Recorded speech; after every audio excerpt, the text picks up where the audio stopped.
Halo semua, perkenalkan nama saya Gary Samanta. Untuk tugas mata kuliah komunikasi politik kali ini, saya membahas tentang biografi dari Luhut Binsar Panjaitan.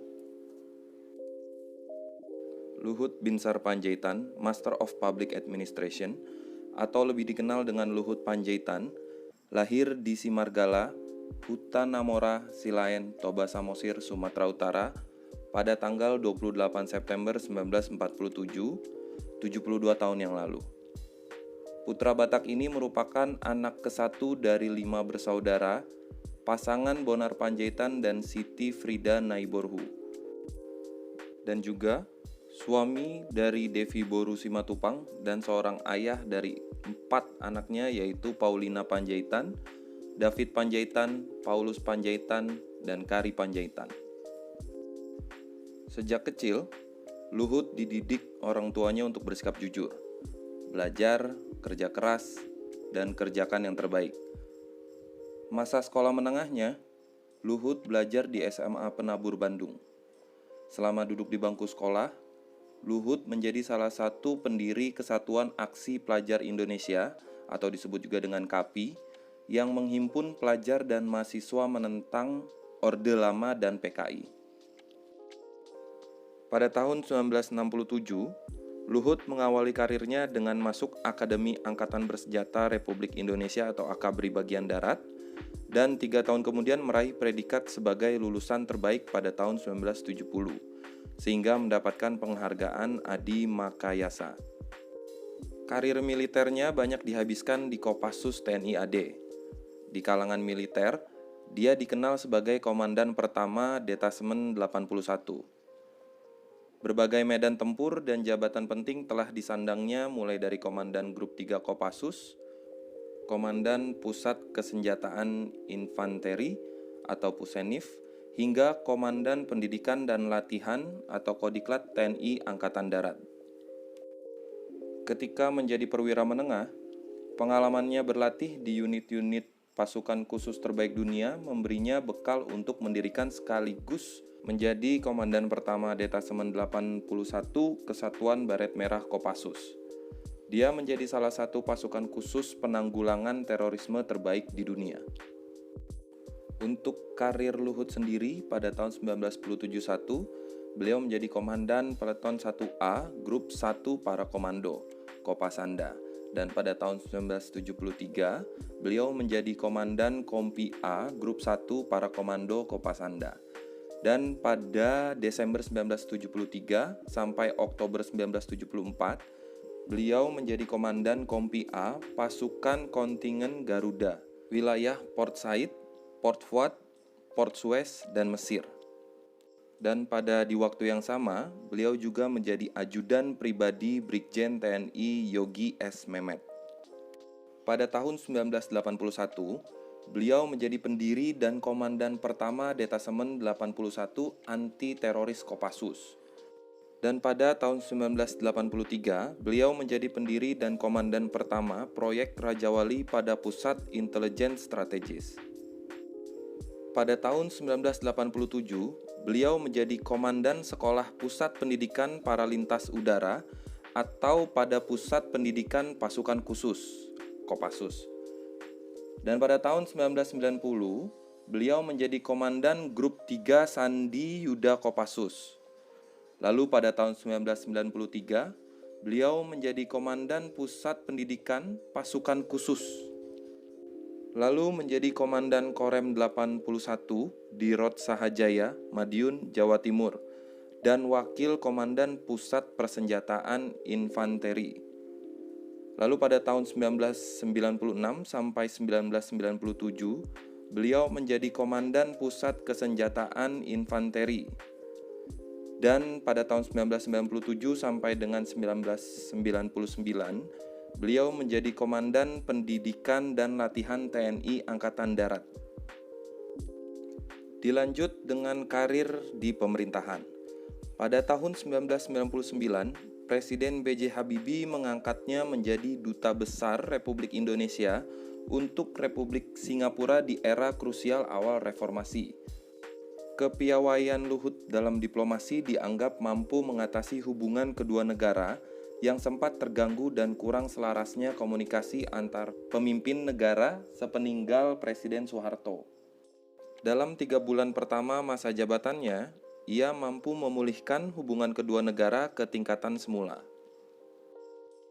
Lalu pada masa Presiden Abdurrahman Wahid, Luhut ditarik dari Singapura sebelum masa baktinya berakhir.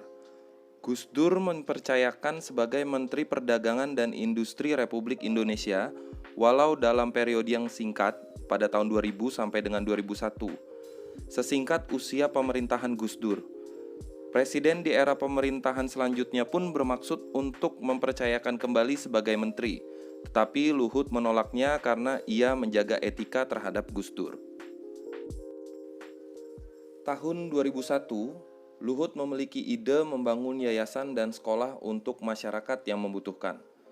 Lalu bersama istrinya, Devi, Luhut membuat sebuah yayasan misi sosial bernama Yayasan Del. Tujuannya adalah untuk mengoptimalkan sumber daya manusia Indonesia agar menjadi manusia yang berguna bagi bangsa dan negara. Institut Teknologi Del ditujukan untuk anak berbakat dan dari keluarga tidak mampu Indonesia. Sejak didirikan, Institut Teknologi Del bekerja sama dengan ITB Bandung, NIT India, dan Wollongong University Australia. Luhut juga mendirikan Yayasan Luhut Bakti Pertiwi yang telah melahirkan 250 alumni generasi muda berjiwa pemimpin berintegritas tinggi dari 23 provinsi. Selain itu, Luhut juga mendirikan Yayasan Lingkar Bina Prakarsa sebagai lembaga independen dan non-partisan untuk menjadi pusat studi kebijakan dan pendampingan strategis. Luhut pun dikenal sebagai pengusaha. Di tahun 2004, dia merintis bisnis di bidang energi dan pertambangan dengan mendirikan PT Toba Sejahtera Group. Salah satu anak usahanya, PT Toba Bara Sejahtera, adalah salah satu produsen utama batu bara termal yang kompetitif di Indonesia. Kini di bawah Toba Sejahtera yang bergerak di sektor pertambangan batu bara, ada anak usaha yang bergerak di sektor minyak dan gas, perkebunan, dan kelistrikan. Setidaknya sampai sekarang, luas area tambang Toba Bara secara keseluruhan sekitar 7.087 hektar. Total estimasi sumber daya sebesar 236 juta ton. PT Toba Bara Sejahtera adalah salah satu produsen utama batu bara termal yang kompetitif di Indonesia. Sebagai anak perusahaan PT Toba Sejahtera Group, Toba Bara telah berkembang menjadi produsen batu bara utama yang beroperasi pada 3 konsesi area tambang batu bara di Kalimantan Timur. Area-area tambang yang berdekatan ini yang dikelola oleh 3 anak perusahaan berada pada lokasi tambang yang menguntungkan, serta dekat jaraknya dengan pelabuhan setempat. Sejak memulai produksi pada tahun 2007, mengalami kenaikan yang cepat menjadi sebuah perusahaan terkemuka di bidang batubara. Selain militer dan bisnis, Luhut juga melebarkan sayap karirnya di politik dengan bergabung ke Partai Golkar. Pada 2008, ia menjadi wakil ketua DPP Partai Golkar, tetapi keluar pada 2014 karena mendukung Jokowi di Pilpres 2014. Presiden Jokowi mengangkat Luhut B. Panjaitan sebagai Kepala Staf Kepresidenan. Sebelumnya, Presiden Jokowi menerbitkan Peraturan Presiden Nomor 190 Tahun 2014 tentang Unit Staf Kepresidenan. Kemudian pada 26 Februari 2015, Presiden Jokowi menerbitkan Peraturan Presiden Nomor 26 Tahun 2015 yang mengubah Unit Staf Kepresidenan menjadi Kantor Staf Presiden. Berdasarkan Perpres tersebut, Kantor Staf Presiden bertugas memberikan dukungan komunikasi politik dan pengelolaan isu-isu strategis kepada Presiden dan Wakil Presiden.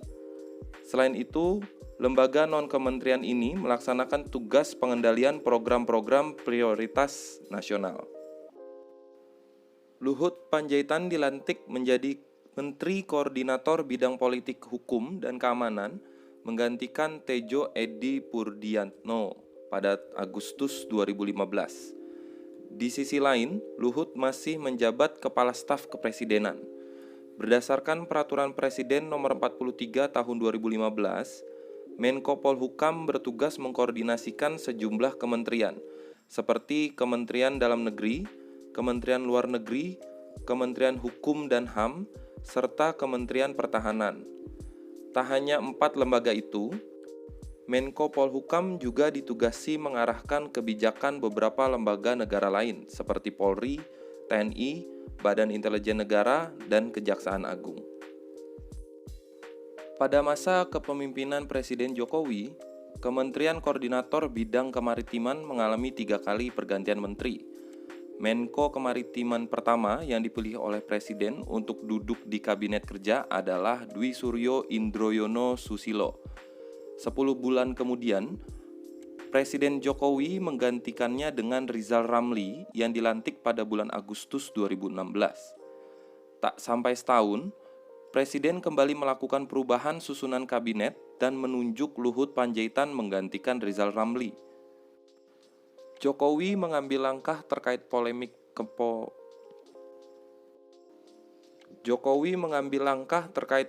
kepemilikan paspor AS Menteri Energi dan Sumber Daya Mineral Archandra Tahar. Dia memberhentikan secara hormat Archandra Tahar dari Menteri ESDM. Sebagai gantinya, Jokowi menunjuk Luhut yang juga menjadi Menko Maritim untuk menjadi pejabat sementara Menteri ESDM. Kementerian Koordinator Bidang Kemaritiman mengordinasikan 4 kementerian, yaitu Kementerian Energi dan Sumber Daya Mineral, Kementerian Perhubungan, Kementerian Kelautan dan Perikanan, dan Kementerian Pariwisata. Presiden Joko Widodo menunjuk kembali Luhut Binsar Panjaitan sebagai Menteri Koordinator Bidang Kemaritiman dan Investasi. Luhut menjadi salah satu menteri di Kabinet Indonesia Maju periode 2019-2024. Sejak 2016 hingga 2019, Luhut menjabat sebagai Menko Kemaritiman, kemudian Jokowi memintanya untuk melanjutkan jabatannya tersebut hingga 5 tahun ke depan dalam Kabinet Indonesia Maju. Dan inilah beberapa penghargaan yang sudah diberikan kepada Luhut Panjaitan. Ernst & Young Entrepreneur of the Year untuk kontribusi pada pengembangan sosial pada tahun 2011. Penghargaan dari Komite Olahraga Nasional Indonesia sebagai pembina olahraga terbaik nasional pada tahun 2006. Kemudian ada Komandan Resort Militer terbaik se-Indonesia pada tahun 1995. Lalu tanda jasa militer, kesetiaan 8 tahun, kesetiaan 16 tahun, Bintang Kartika Eka Paksi Prestasi, dan Bintang Kartika Eka Paksi Nararia. Lalu Adi Makayasa sebagai lulusan terbaik Akabri Bagian Darat tahun 1970. Dan juga ada banyak Bintang Yuda Dharma Nararia, Bintang Prestasi Kartika Eka Paksi 3, Satya Lencana Nararia 3, Satya Lencana Kesetiaan 25 tahun, Satya Lencana GOM 8 Dharma, Satya Lencana Penegak, Satya Lencana Seroja, Satya Lencana Garuda 8, Satya Lencana Dwidya Sista, lalu yang terakhir Satya Lencana PBB. Baiklah teman-teman semuanya, cukup sekian presentasi biografi Luhut Binsar Panjaitan dari saya.